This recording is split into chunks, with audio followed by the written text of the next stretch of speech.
Sa norte pa rin, hindi sa simbahan kundi sa isang kulungan na bagsak ng isang napakilalang paring aglipayan. Ito po ay si Ben Maley sa lalawigan ng Pangasinan. Nabisto kasing peke pala siya. Ngayon, naharap siya sa kasong estafa. Yan at iba pang balitang panlalawigan na tinutukan ni Lay Albi. Nabidyohan pa ang pagbibinyag ng parang ito sa isang sanggol sa loob ng isang bahay sa Binmaley, Pangasinan. Yun pala ang nagpakilalang aglipayan priest na si Ferdinand Suarez, peke raw.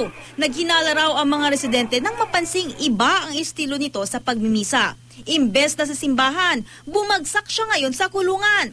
Naharap siya sa kasong estafa ng mangolekta ng mahigit 1,000 piso mula sa mga residente. Pero giit ni Suarez, taong 2003 pa lang ay isa na siyang pari. Pero nang i-check ng GMA News sa Aglipayan Church sa Pangasinan, wala raw silang pari na Ferdinand Suarez. Sa Suwal, Pangasinan, isang dalagitang 16 anyos ang nagreklamong ginahasa umano ng dati niyang amo. Dati raw na masukang kasambahay ang biktima upang makapagtapos ng high school.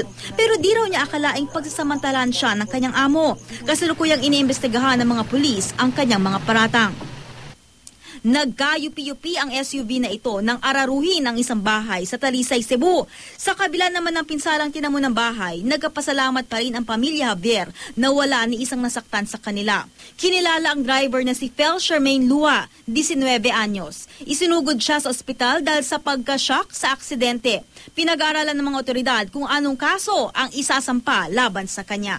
Leah Alves, Nakatutok, 24 Oras.